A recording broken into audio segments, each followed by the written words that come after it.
আসসালামু আলাইকুম দর্শক, কেমন আছেন? আলহামদুলিল্লাহ, আমরা সবাই ভালো আছি। আশা করি আপনারাও ভালো আছেন। সকাল সকাল বাসায় বসে মাছ রাখলাম, আপনাদের সাথে শেয়ার করি। চিনেন কিনা যা আমরা বলি পোমা মাছ, আপনারা কি বলেন? এগুলো 250 টাকা করে কেজি নিছে।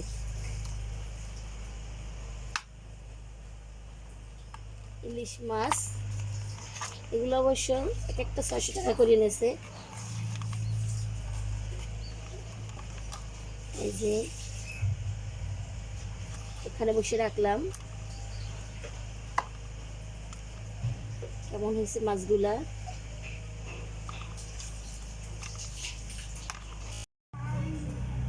দর্শক, আজকে সকালটা শুরু হয়েছে মনে হচ্ছে মাছ দিয়ে। আজকে অনেক মাছ কেনা হয়েছে। এই মাছটা কি মাছ বুঝতে পারতেছেন? পাঙ্গাস মাছ। সাধারণত আমরা খাই না বললেই চলে, ঘেরের মাছগুলো খাই না। এটা কিন্তু নদীর পাঙ্গাস, একদম তাজা। এটা এখানে 3 কেজি 700 গ্রাম, 500 টাকা করে কেজি। নদীর পাঙ্গাসটা তো খেতে মজা হয়, মুরব্বীরা বলে। আমার বাবা তো খুবই পছন্দ করছে দেখে, এই জন্যই কেনা হয়েছে নদীর পাঙ্গাস। দেখুন অনেক বড় মাছটা, 3 কেজি 700 গ্রাম ওজন হয়েছে মাছটা। দেখুন একদম তাজা। আমাদের এই কাছে নদী, তো নদীর মাছ ধরছে। আজকে সকালবেলা অনেক মাছ আসছে আমাদের এলাকায়, সেখান থেকে বাসায় বসে কেনা। পাঙ্গাসটা একদম লাফাচ্ছে, একদম তাজা মাছ লাফাচ্ছে। আচ্ছা দর্শক, আমি এখন রান্না বসাই। এদিকে মাছ কাটা চলছে, আমার বাবলির মাছ, ওর মাছ কুটে দিতে আছে, ফাঁকে আমি রান্না করি। আমি রান্না বসিয়ে দিলাম দর্শক। মাছ কোটার ঝামেলা আমার বাবলির মা আছে, সে কুটতেছে। এদিকে আমি এখন কচু চিংড়ি মাছ বসাই। ইলিশ মাছটা আমি কুইটে নিয়েছিলাম, অনেকগুলা মাছ তো একসাথে আমি আবার পারি না, বুয়া করছে, আমি আবার ইলিশ মাছটা করছিলাম। রান্নাটা করি।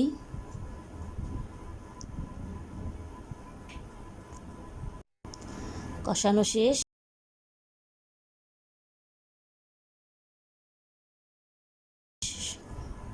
সবজিটা দিয়ে দিলাম। এখন একটু কষাই নিই।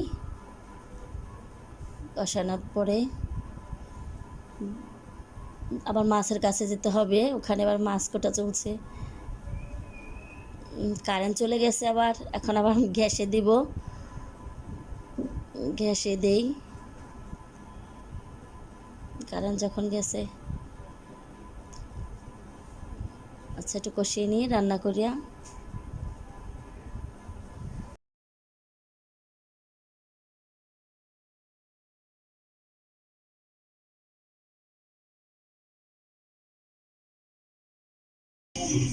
কত দূর? এ হচ্ছে আমার ছোটো মেয়ের খেলার সাথী। এ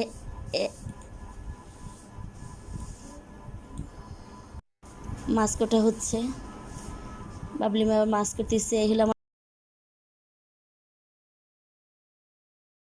মাছ কোটা, বোমা মাছ করতেছে। মাছগুলো খুব ভালো ছিল, কিন্তু আজকে ইলিশ মাছগুলো বেশি ভালো ছিল না, ওটা বরফ দেওয়া ছিল। পোমা মাছগুলো একদম ভালোই ছিল, তাজা। আর পাঙাশ মাছটা তো লাফাচ্ছে, তা দেখছিনি। ইলিশ মাছটা অবশ্য আমি করছিলাম ভাজা।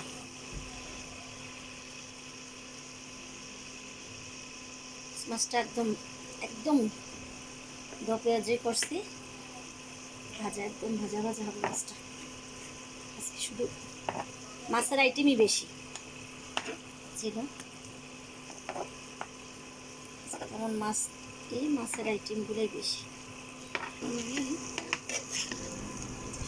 সব ব্যস্ততার জন্য পুরো ইলিশ মাছের রেসিপিটা আমি দেখাইতে পারি নাই, যখন বসাইছিলাম।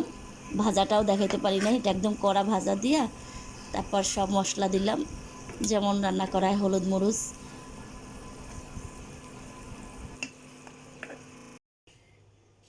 মাছ ধোয়া হলো দর্শক, এখন মাছ ভাগাভাগি করা হচ্ছে।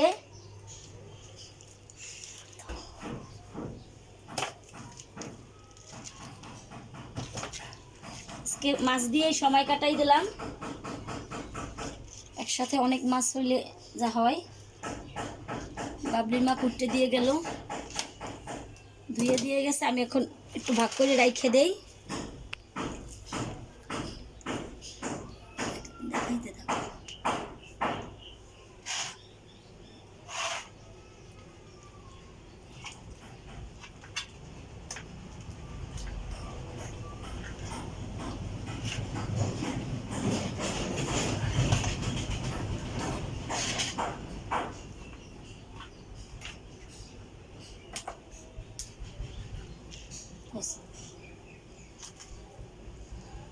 পাঙাশ মাছের ঝোল করব, কয়েকটা আলু দিলাম মাঝখানে।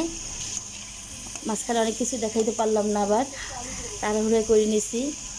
তা মাছ দিয়ে আর ঝোল করবো একটু, আমার একটু আলু ভালো লাগে আবার মাছের সাথে।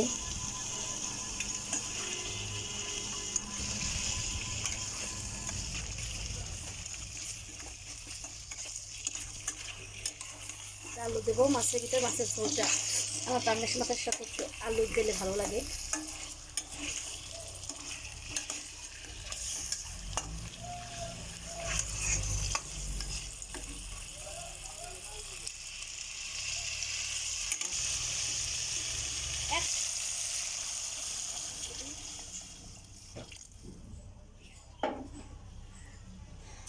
সেদ্ধ হোক।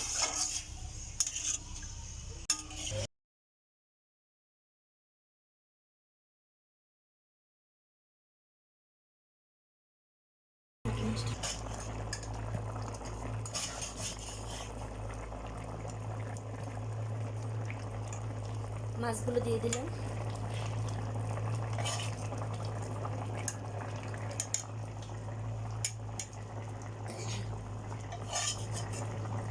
দর্শক, আমি একটু নতুন, অনেক কিছুই আসলে একটা বুঝি না, আপনাদের কি দেখাবো না দেখাবো। আমি তো আসলে সাধারণ গৃহিণী, আমার নামই তো সেইটা বললাম না, নামের সাথে আমার জীবনের সাথে মিল, একদম মিল আছে। যেহেতু আমরা মধ্যবিত্ত ফ্যামিলির লোক, আমি সচরাচর অতটা বাহিরেও যাই না, তারপর একটু আনন্দের সাথে একটু এটা শুরু করলাম। আস্তে আস্তে হয়তো বা আরও অনেক কিছু দেখাবার চেষ্টা করব।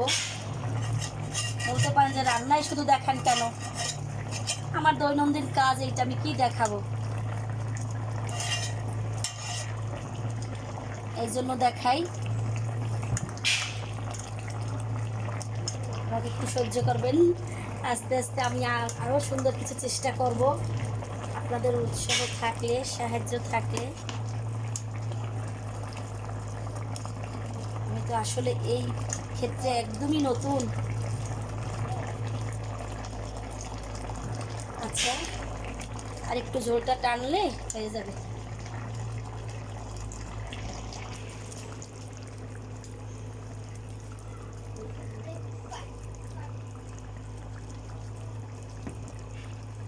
শেষ হয়ে গেছে, আমি একটু নামাবার আগে একটু টালা জিরে দিয়ে দিলাম উপর থেকে।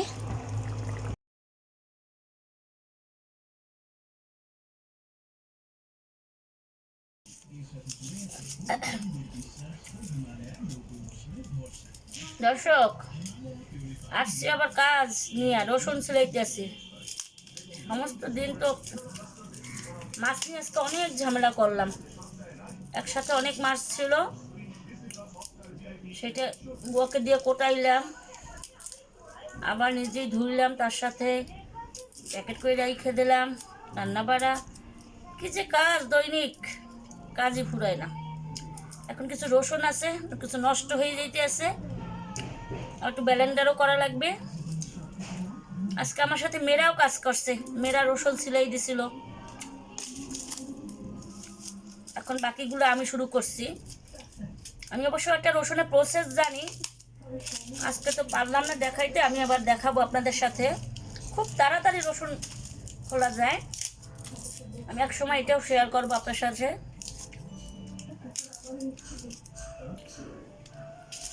ব্যালেন্স করে রেখে দেবো। অনেকগুলো রসুন আনা ছিল, এই রসুনগুলো আবার একটু নষ্ট হয় বেশি দিন থাকলে, এই চিন্তা করলাম ব্যালেন্ডার করে রেখে দিই ফ্রিজে ডিপে।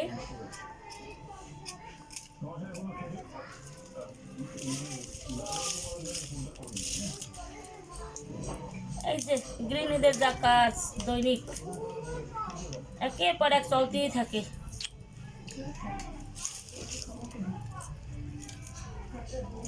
সময় যে কোথা থেকে চলে যায়।